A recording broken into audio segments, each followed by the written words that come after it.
নমস্কার বন্ধুরা, আজকে রান্না করবো নিরামিষি ঝোল পাঁচমিশালি রান্না। দেখুন অনেক রকমের সবজি নিয়েছি, ফুলকপি, আলু, বিন কড়াই, ওলকপি, পেঁপে, সিম, সব রকম দিয়ে একটা সবজি হবে, মিক্স সবজি। দেখুন ঠিক এরকম একদম তরতাজা, একদম সব কিছু কিন্তু গাছে। পেঁপে বলুন, ওলকপি বলুন, ফুলকপিটা হয়তো কেনা, ফুলকপি আর আলু, কিন্তু বাদবাকি সবগুলোই কিন্তু গাছের। আর এদিকে নিয়েছি ফুলবড়ি, ফুলবড়িটা ভেজে নিয়েছি আগে থেকে। এদিকে ওভেনে কড়াইটা বসিয়ে দিয়ে গ্যাসটাকে জ্বালিয়ে নেব।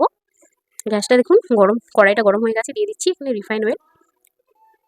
গরম হয়ে গেছে, তেলটাও দিয়ে দেবো। ফোড়নে একটা শুকনো লঙ্কা টুকরো করে দিয়েছি, দেবো 5 ফোড়ন অল্প পরিমাণে, আর দেবো তেজপাতা দুটো, দিয়ে ভালো করে একটু ভেজে নেবো। লাল লাল হয়ে গেলে সব আদা জিরে যে বেটে রেখেছিলাম সেগুলো দেবো। তার আগে একটু চতুর্দিকে তো তেলটা ঠিক রবে, সেই জন্য হলুদ, লঙ্কার গুঁড়ো, একটু লবণ দিয়ে দিয়েছি যাতে একটু কম ঠিক রবে। আদা জিরে একসঙ্গে দিয়ে দিলাম, দেখুন অল্প পরিমাণেই কিন্তু ঠিক রবে, একটু হলুদ ফেলে দিলে। দিয়ে ভালো করে কষাতে আছি তেলের মধ্যে যেগুলো আছে মশলাপাতিগুলো, একটু জল দিয়ে দেবো। ব্যাস, জল দিয়ে দিয়েছি, একটু ভালো করে কষাতে থাকো। এবার সবজিগুলো দিয়ে দেবো মশলার মধ্যে, দিয়ে ভালো করে কিন্তু কষাতে থাকবো। মানে অনেকে এই সবজিগুলো আলাদা আলাদা সুতোর মতন করে আগে ভেজে নেয়, ভেজে নিলেও হয়, ভালো হয়। দিয়ে দিচ্ছি স্বাদ মতো লবণ, হলুদ গুঁড়ো, লঙ্কার গুঁড়ো। আর আমার মেয়ে এই সবজি ভাতটা খেতে খুব পছন্দ করে। মাছও খায়, কিন্তু এই সবজি ভাত খেতে খুবই পছন্দ। আমার বড় এই সবজি ভাত খেতে খুবই পছন্দ করে।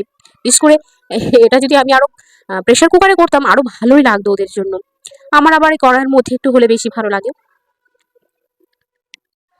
দেখুন বলতে বলতে কষানোও হয়ে গেছে অনেকটাই। এবার দিয়ে দেবো টমেটো, পরিমাণ দুটো দিয়ে দিচ্ছি। টমেটো দিলে বেশ ভালো লাগে, একটু গোটা গোটা মতন ভালো লাগবে, টমেটোটা টকসি টকসি ভাব হবে। আর জানেন এখন এখন কিন্তু আগে ছিল এই টাইমটায় টমেটোর দাম কিন্তু অনেকটাই কমে যায়, আর এখন টমেটোর দাম আগুন ছোঁয়া, আকাশ ছোঁয়া পুরো।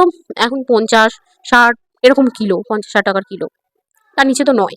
মানে ছোট ছোট সাইজে, তাই এই যেগুলো দিয়েছি একদম ছোট সাইজের 20 টাকা করে কিলো। আর এর থেকে একটু বড় সাইজ আমাদের এই গ্রামের দিকে 40 টাকা করে কিলো। আবার ওর থেকে বড় হয়তো অনেক টাকারই কিলো হবে। টমেটোর দামটা এবছরে প্রচুর অত্যাধিক দাম। হ্যাঁ, সবজির দাম আছে কিন্তু টমেটোর দাম, তা বেগুনের দামটা একটু মানে বেশি বেশি। দেখুন আমার ঝোলটা ফুটে উঠেছে, এবার দিয়ে দেবো কিন্তু ফুলবড়িটা। আলুটা সেদ্ধ হয়ে গেছে, ফুলবড়ি দিয়ে একটু নাড়াচাড়া করে নিচ্ছি, একটু ফুটিয়ে নেবো যাতে ফুলবড়িটা একটু সেদ্ধ হয়।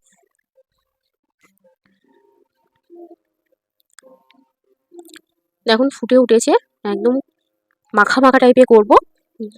নিরামিষের সবজি তো একটু মাখা মাখা হলে ভালো লাগে। আর ঝাল দিয়েছি মোটামুটি, আর মেয়েটাও খাবে, সেদিকেও আমাকে দেখতে হবে ঝালটা যাতে কমই। একদম ফুটে উঠেছে, ব্যাস এবার কিন্তু গ্যাসটা অফ করে দেবো। গ্যাসটা অফ করে দিয়েছি, এবার নামিয়ে নেওয়ার পালা। দেখুন নামিয়েও নিয়েছি, জাস্ট কালারটা দেখুন এইরকম এসছে নিরামিষি। ধোঁয়া ওটা গরম ভাতের সঙ্গে জাস্ট ভালোই লাগবে আশা করছি। সব রকম সবজি দিয়ে করে দেখবেন ঘরে, ভালো লাগবে খেতে। সবাই ভালো থাকবেন, সুস্থ থাকবেন, সকলকে ধন্যবাদ।